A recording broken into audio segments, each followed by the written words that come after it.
The red on-air sign buzzed above the stage lights. The crowd was quiet, waiting. In the center of the studio, Karoline Leavitt, young, sharp-tongued, and hungry for attention, tapped her microphone and smirked toward the camera. Her producers nodded. It was go time. Across from her sat Ibrahim Traoré, stoic, unreadable, and far too calm for someone about to be grilled by one of America's most combative conservative voices. "This is America," Karoline began, her voice polished and piercing. "And here, we believe in logic, leadership, and liberty, not jungle parables and anti-capitalist slogans." A few audience members chuckled. She smirked. She thought she had landed her first blow. Traoré didn't blink. His hands were folded, eyes locked on her like she was reading from a children's book. He didn't respond. So she doubled down. "I mean, come on, Mr. Traoré. You came here to preach, but maybe it's time someone educated you. You want independence? Try building a democracy before lecturing ours." The laughter in the crowd grew louder. The producers loved it, ratings bait. But Traoré didn't laugh. He didn't fidget. He leaned forward, just slightly, and asked, calmly, "Are you done performing?" The room shifted. Laughter died. Karoline blinked. "Excuse me?" "I flew across the world," Traoré said, voice firm but even, "to have a conversation about dignity, justice, and truth. But you don't want a conversation. You want a circus. A stage. A spotlight." He gestured toward the flashing lights and cameras. "You invited me to talk about the future. Instead, you mocked a history you don't know, a struggle you've never felt, and a voice you thought you could silence with a smirk." Karoline sat frozen. The audience was silent. Even the cameraman didn't move. Traoré stood up slowly. "You wanted a show," he said, glancing at the camera, "but I don't play roles. And I don't play by scripts written to humiliate people who look like me." Then, without waiting for her response, he turned and walked off the set. The broadcast cut early. Social media exploded. He flipped the script. And the show never recovered. Karoline sat frozen in her chair, blinking at the camera that was no longer broadcasting live. For the first time in her short but loud career, she didn't have a comeback. Not a slogan. Not a smirk. Just silence. Behind the glass, producers scrambled to cut to commercials, but it was too late. Clips of Traoré's quiet takedown had already flooded the internet. TikTok. Twitter. YouTube. Within minutes, the words, "I don't play by scripts written to humiliate people who look like me," were etched into millions of comment sections. But it wasn't just the line, it was the way he said it. No theatrics. No shouting. Just a man who had flown thousands of miles only to be mocked for doing what American politicians claim to value, speaking the truth. In the green room, Traoré sipped water and reviewed his schedule. His aides were buzzing around, phones lighting up with messages from journalists, diplomats, and influencers asking for interviews. "Was that planned?" one of them asked, barely containing excitement. "No," Traoré replied, calm as ever. "It was expected." He knew what Karoline represented. The polished arrogance. The weaponized ignorance. The assumption that mockery is debate and dominance is truth. And he had met it with restraint. That's what made it powerful. Meanwhile, Karoline's team panicked. Her usual supporters, online warriors quick to defend any verbal blow, were silent. Some even whispered that maybe she had pushed it too far. Others rewound the clip, rewatching the moment her smile faltered and Traoré's words landed like stone. A popular commentator tweeted, "You just watched a leader dismantle a performer. Live." The irony? Karoline had hoped to humiliate Traoré to boost her own following. Instead, he gave the world a masterclass in dignity. And he didn't raise his voice once. By morning, the numbers were undeniable. Traoré's segment had shattered viewership records. It wasn't just the moment he spoke, it was the silence that followed. Something in the way Karoline's face dropped, how the audience fell still, had struck a nerve far deeper than anyone anticipated. CNN replayed the clip 5 times in 1 hour. Fox News tried to reframe it, calling Traoré a manipulator and accusing him of playing the victim. But even their own viewers noticed something off. The arrogance that usually charged Karoline's persona had vanished. She looked like someone who'd been seen through, and seen clearly. The network execs called an emergency meeting. "Should we bring him back?" a senior producer asked. "Are you crazy?" Karoline snapped, still visibly shaken. "He made a fool of me." "That's exactly why we should," another producer said. "Because everyone's watching him. Not you." Across the country, college professors played the segment in their political discourse classes. Civil rights groups clipped it into digital campaigns. Even late-night hosts, who normally mocked foreign leaders, praised Traoré's composure. But it was in his homeland where the response was most visceral. Burkina Faso erupted in pride. Clips of the interview were broadcast on national television, street vendors played it on loop, and schoolchildren quoted his lines like scripture. "He didn't argue," one teacher said to his class. "He corrected." In Washington, think tanks scrambled to reassess who exactly Ibrahim Traoré was. They dismissed him as another military leader playing strongman politics. But now, the man who stood calmly while being ridiculed, and responded with clarity instead of rage, was suddenly a figure Americans couldn't ignore. Karoline, meanwhile, faced the one consequence she hadn't prepared for: irrelevance. Her team debated whether to issue an apology or double down. But either option would confirm what the world already saw. Traoré didn't just flip the script. He rewrote who the audience was actually rooting for. Karoline's team reviewed the footage frame by frame like a forensic team at a crime scene. They timed every eye roll, every smirk, every word she spoke in the lead-up to Traoré's response. Their goal wasn't clarity. It was damage control.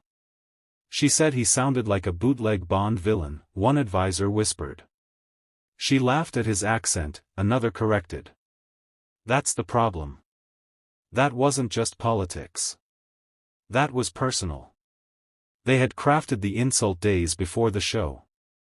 A prepared line, rehearsed to get laughs, designed to draw blood. But when it landed, it didn't hit a nerve, it revealed one. Because instead of anger, Traoré gave them a response that couldn't be memed away. On social media, the backlash was ferocious. Hashtags like #TraorTother and #DignityIsPower trended worldwide. African American leaders rallied to his defense. Even some of Karoline's usual allies began distancing themselves. One clip went especially viral: Karoline, rolling her eyes and mocking his tone, followed by Traoré leaning forward and saying, "When you mock how I speak, you mock everyone who never had your privilege, and still stands." That line didn't just sting. It branded. By the next morning, Traoré was booked for 3 primetime interviews. Every network that had once ignored him now chased him for airtime. And he wasn't just taking victory laps, he was making policy points. Sharp. Measured. Irrefutable. In one interview, he addressed the controversy directly. They call it freedom of speech. But freedom used to humiliate others? That's not speech, it's theater. And I came to speak. Meanwhile, Karoline cancelled her next 2 appearances. Her inbox was a war zone, some supporters demanding she fight back, others begging her to apologize before it got worse. But the damage wasn't just digital. It was reputational. And Traoré? He hadn't raised his voice. He didn't throw insults. All he did was stand calmly in the storm, and tell the truth. By the third day, Traoré wasn't just a trending topic, he was a symbol. In cities across the U.S., from Brooklyn to Oakland, murals began appearing. Some showed his now famous line in bold lettering, "You mock how I speak. I mock your silence." Others simply showed his calm face, eyes locked forward, hands folded in restraint. Meanwhile, Karoline's team was scrambling to contain the narrative. They released a shaky apology on her social media page, framed in the usual political jargon: misunderstood humor, miscommunication, intent versus impact. But it only made things worse. The comments section turned into a courtroom. One reply said it all. "You weren't joking. You were punching down. He just stood taller." On late-night TV, hosts who usually ignored African voices were suddenly quoting Traoré. One even called him the calmest man to ever shut down a studio. His phrase, "dignity without noise," became a trending t-shirt slogan. But inside the chaos, Karoline made one mistake too many. She doubled down in a podcast interview, scoffing. If people can't take a joke, maybe politics isn't for them. That was the spark. Traoré's legal team, quiet until now, filed a defamation complaint for public denigration of culture, dignity, and personhood. The amount, $100,000. Not a fortune in U.S. political terms, but symbolically, it was thunder. And then came the moment that turned the tide entirely. During a live appearance on PBS, Traoré was asked if he wanted to cancel Karoline.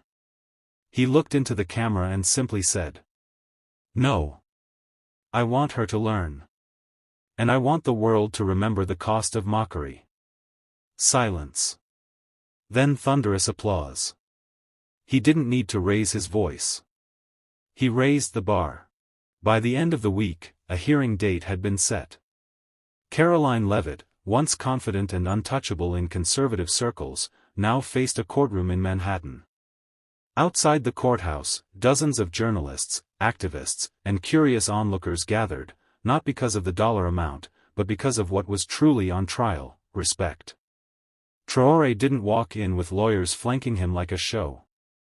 He walked in alone, wearing a modest suit, holding a thin brown notebook. No entourage. No ego. Just presence. Karoline arrived moments later, shielded by aides, sunglasses covering the tension in her eyes. The contrast was brutal. Inside, the courtroom buzzed. Cameras were limited, but the sketch artists worked overtime.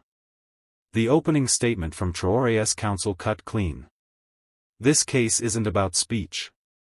It's about slander disguised as satire, and power cloaked in privilege. Karoline's lawyer tried the usual: "This is political theater." But Traoré's team didn't flinch. They presented the broadcast, the clips, the laughter that lingered just a second too long, and then they showed the online attacks that followed. Hate messages. Mockery. Death threats. And then Traoré stood. He didn't yell. He didn't condemn. He simply said, "If the law cannot defend dignity, then dignity must defend itself." The courtroom paused. The judge leaned forward. Even Karoline's attorney looked momentarily disarmed. That night, social media exploded again. #DignityMustDefend trended globally. It was no longer about a TV insult. It was about a continent's respect standing in a room built to silence it. The next morning, something shifted, and Karoline felt it before anyone said a word. Conservative news outlets that once championed her every move stayed unusually quiet. A scheduled Fox appearance was suddenly rescheduled. Allies in Congress dodged her calls. The wind had changed. And Traoré? He wasn't even in the country anymore. After delivering a brief statement outside the courthouse, "We fight not for revenge, but for respect," he boarded a flight back to Ouagadougou. No press team. No farewell show. Just one camera catching him reading on the plane, a book titled "Justice Without Permission." Back in Washington, Karoline attempted damage control.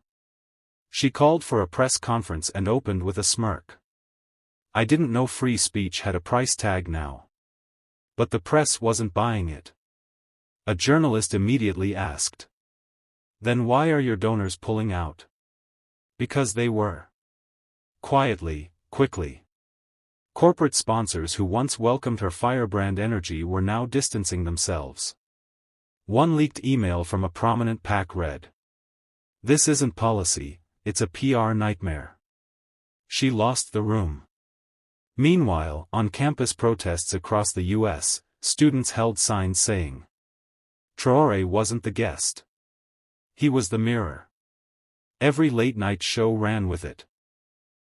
One even aired the now infamous clip of her mockery in slow motion, followed by Traoré's deadpan stare. No words. Just the moment her joke collapsed in on itself. And then came the poll drop. Karoline's approval among independents had fallen by 23 points in just 4 days. In a private strategy call leaked to the press, one advisor was heard saying, she didn't just lose the debate. She lost the room. And Traoré didn't have to raise his voice. By the 5th day, pressure mounted for Karoline to issue a public apology. Editorials called for it. Donors demanded it. Even some of her closest political allies hinted at it behind closed doors. But Karoline refused. I don't apologize to people who twist the truth, she said bluntly to her team. But the truth wasn't twisting anymore, it was unfolding. A retired judge from Virginia, conservative-leaning and once a Leavitt supporter, published an op-ed titled, Dignity Isn't Partisan. He wrote, mocking a man's heritage on live TV isn't strength. It's cowardice masked as confidence. Traoré didn't ask for a fight. He responded to one. The silence around Karoline grew louder. When she walked into a fundraising gala in D.C., what used to be adoring applause turned into cautious nods and awkward avoidance. One senator whispered, she's radioactive. Meanwhile, Traoré had returned to Burkina Faso and issued a simple message. This isn't about me. This is about everyone who's been laughed at for speaking with an accent, for coming from a different land, for carrying a different past. It wasn't revenge. It was principle. Then came the ruling. The court awarded Traoré $90,000 in damages, not just as compensation, but as a statement, that dignity is not open for ridicule, not on public airwaves, and not by elected officials. Karoline's reaction? She tweeted a one-line response. If defending my country costs me a lawsuit, so be it. But no one retweeted it. No one rallied. No one came to her defense. The moment that was supposed to elevate her had instead isolated her. And the man she mocked? He didn't need a microphone anymore. The world had already heard him loud and clear. Karoline tried to rebound. Her staff pushed for new interviews. They crafted fresh talking points. One aide even suggested leaning into victimhood, claiming the lawsuit was a political attack from foreign interests. But none of it stuck. The media wasn't buying it, and more importantly, neither was the public. Then came the final blow. Traoré was invited, unexpectedly, onto a major American morning show. The host opened with a cutting question. You've become a symbol here. Not everyone likes that.